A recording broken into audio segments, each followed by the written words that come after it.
Gujarat Titans பார்த்தீங்கன்னா பவுலிங்கை வச்சே play ஆஃப்குள்ளே போயிட்டான். 16 பாயிண்ட் எடுத்துட்டாங்க அவனோட பவுலிங் வச்சு மட்டுமே. சும்மா யாரும் சொல்ல batsmen win you matches but bowlers win you tournaments அப்படின்னு அதை தாங்க காமிக்கிறாங்க. சரியான பவுலிங் இன்னைக்கு. எஸ்ஆர்ஹெச்சோட பேட்டிங்கா இல்லை குஜராத்தோட பவுலிங்கான்னு கேட்டால் குஜராத்தோட பவுலிங் 1 மைலுங்க. என்ன பவுலிங் அது. பவர் பிளே 6 ஓவரில் மேட்சை முடிச்சிட்டாங்க. Siraj 3 over, Rabada 3 over, 6 over போட்டாங்க. அங்கேயே கிட்டத்தட்ட வந்து எஸ்ஆர்ஹெச்சோட பேட்டிங் முடிச்சிட்டாங்க தான் சொல்லணும். சிராஜ் செமையாக போட்டாருங்க. ஆனால் பேச வேண்டியது ரபாடா பற்றி. என்ன ஸ்பெல்லுங்க அது. மேட்ச் வின்னிங் ஸ்பெல்லுங்க ரபாடாட்டிருந்து. பழைய ரபாடாவை திரும்பி வந்திருக்காருங்க. 2020 பர்பிள் கேப் அடித்தார்.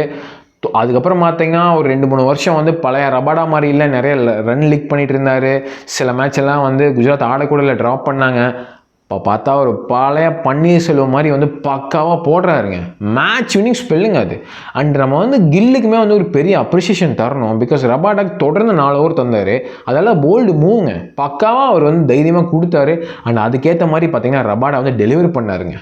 அங்கே தான் மேட்சோட டேர்னிங் பாயிண்ட் பார்த்தீங்கன்னா முதல் 8 ஓவர் தான். அங்கேயே மேட்சை முடிச்சிட்டாங்க தான் சொல்லுவேன்.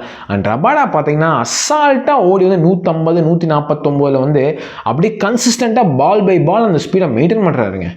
லென்த்து எல்லாமே பக்காவாக போடுறாரு. இஷான் கிஷானுக்கெல்லாம் பார்த்தீங்கன்னா பக்கா டெஸ்ட் மேட்ச் லென்த்து. என்ன பண்ணுறனே தெரியல, அப்படி ஒரு பாலுங்க அது. சரியான பவுலிங்கு. பாதி வேலையை பார்த்தீங்கன்னா ரபாடா சிராஜே முடிச்சிட்டாங்க. அண்ட் மீதி வேலையை வந்து ஹோல்டர் அண்ட் பிரசித் கிருஷ்ணா முடிச்சிட்டாங்க. அண்ட் ஹோல்டர் பார்த்தீங்கன்னா டீமுக்குள்ளே வந்ததுக்கப்புறம் அந்த டீமே பார்த்தீங்கன்னா பயங்கர பூஸ்ட் ஆகிருக்குங்க. ஹோல்டர் நல்ல ஒரு ஃபீல்டரு, ஒரு ஹேண்டியான பேட்டரு அண்ட் பக்காவான பவுலருங்க. அவரோட ஹைட்டை யூஸ் பண்ணி பயங்கரமாக மேட்ச்சுக்கு அவர் டெலிவரி பண்ணிகிட்ருக்காருங்க. அண்ட் அவங்க வந்து கிளென் ஃபிலிப்ஸ் ஆடிட்டு இருந்தாங்க. அண்ட் கிளென் ஃபிலிப்ஸ் பார்த்தீங்கன்னா இந்தியன் கண்டிஷன்ஸில் வந்து அவருக்கு பெருசாக ஒன்றும் படலை. அண்டு கண்டிப்பாக வந்து அப்போவே எல்லோரும் எதிர்பார்த்ததுன்னா ஏன்டா இவனுக்கு ஹோல்டர் ஆடாமல் இருக்காங்க அப்படின்னா, ஹோல்டர் உள்ளே வந்ததுக்கப்புறம் பார்த்தீங்கன்னா டீமே ஒரு பூஸ்ட் ஆகி ஒரு பக்காவாக இருக்குங்க. இன்னுமே பார்த்தீங்கன்னா குஜராத்திட்ட அந்த மிடில் ஆர்டர் இஷ்யூ, இன்னுமே பேட்டிங் இஷ்யூ இருக்குது. இன்னுமே டாப் 3 மேலே ஓவர் டிபெண்ட். இப்போ பரவாயில்ல, சுந்தர் கொஞ்சம் கான்ட்ரிபியூட் பண்ண ஆரம்பிச்சிட்டாரு. இன்னுமே கொஞ்சம் இஷ்யூ இருக்குங்க பேட்டிங்கில். ஆனால் இந்த பவுலிங் வச்சுருக்க வரைக்கும் அவங்க பெருசாக கவலைப்படணுன்னே கிடையாது. பிகாஸ் மேட்ச் இப்படி டெலிவரி பண்ணால் பர்டிகுலராக பார்த்தீங்கன்னா குஜராத்தை அகமதாபாத்தில் அடிக்கிறது ரொம்ப கஷ்டமாக இருக்குங்க. அகமதாபாத்தில் பக்காவாக போடுறாங்க. சிராஜ், ரபாடா எல்லாருமே பக்காவாக அந்த அகமதாபாத் பிச் வந்து போடுறாங்க. ஒரு சென்னை ஃபேனாக கடைசி மேட்ச் வந்து அகமதாபாத்தில் தான் குஜராத் கூட. கண்டிப்பாக வந்து அந்த மேட்ச் வந்து குவாலிஃபிகேஷனுக்கான மேட்சாக இருக்கக்கூடாதுன்னு நான் வேண்டிகிட்டு இருக்கேன். அதுக்கு முன்னாடி 16 பாயிண்ட் எடுத்துருக்கணும் ஒரு சென்னை ஃபேனாக. பட் குஜராத் டைட்டன்ஸ் பார்த்திங்கன்னா பக்காவாக இருக்காங்க. அதனால தான் சொல்கிறேன், குஜராத் வந்து ஃபைனல் வந்தாங்கன்னா கப்படிக்கு நிறைய சான்ஸ் இருக்குங்க இந்த பவுலிங் வச்சு. ஆனால் ஃபைனல் வருவாங்களான்னு கேட்டிங்கன்னா அது அடுத்த கேள்வி. பேட்டிங்லாம் கொஞ்சம் இஷ்யூஸ் இருக்குது. பட் எஸ்ஆர்ஹெச் பேட்டிங் பார்த்திங்கன்னா கிளாஸ் அண்ட் ஒருத்தர் மட்டும்தான் வந்து பிச்சு என்ன டிமாண்ட் பண்ணுதோ, இன்னிங்ஸ் என்ன டிமாண்ட் பண்ணுதோ அதுக்கேற்ற ஸ்ட்ரைக் ரேட்டில் அடாப்ட் ஆகி ஆடிட்டு இருந்தார். மற்ற எல்லா பேட்ஸ்மேனுமே ஒரே கியர் ஒரே மாதிரி தான் ஆடுறானுங்க. அண்ட் அது வந்து ஒரு பெரிய ட்ராப் பேக்ங்க அவங்களுக்கு. ஓகே, நல்ல பிச்சில் 240 அடிக்கிறாங்க, அது ஓகே. பட் பவுலிங் கொஞ்சம் பிச்சு வந்து அசிஸ்ட் பண்ணிச்சுன்னா அவங்க வந்து அந்த அளவுக்கு ஆடுறது இல்லை. அது பெரிய ட்ராப் பேக்குங்க. கண்டிப்பாக வந்து எஸ்ஆர்ஹெச் அதை சார்ட் அவுட் பண்ணி ஆகணும். பட் ஓவராலாக பார்த்தீங்கன்னா யாருங்க எதிர்பார்த்துருப்பா குஜராத் டைட்டன்ஸ் தான் ஃபர்ஸ்ட் டீமாக பிளே ஆஃப்குள்ளே போவாங்க அப்படின்னு. ஓகே, மேத்தமேட்டிக்கலாக இன்னும் அந்த டீம் குவாலிஃபை ஆகலை தான். பட் கண்டிப்பாக இன்றைக்கி இந்த ரன் ரேட் அப்படிங்கிறப்ப வந்து இதுக்கப்புறம் அவங்க 2 மேட்ச் தோத்தா கூட வந்து கண்டிப்பாக குவாலிஃபை ஆகிடுவாங்க தோணுது.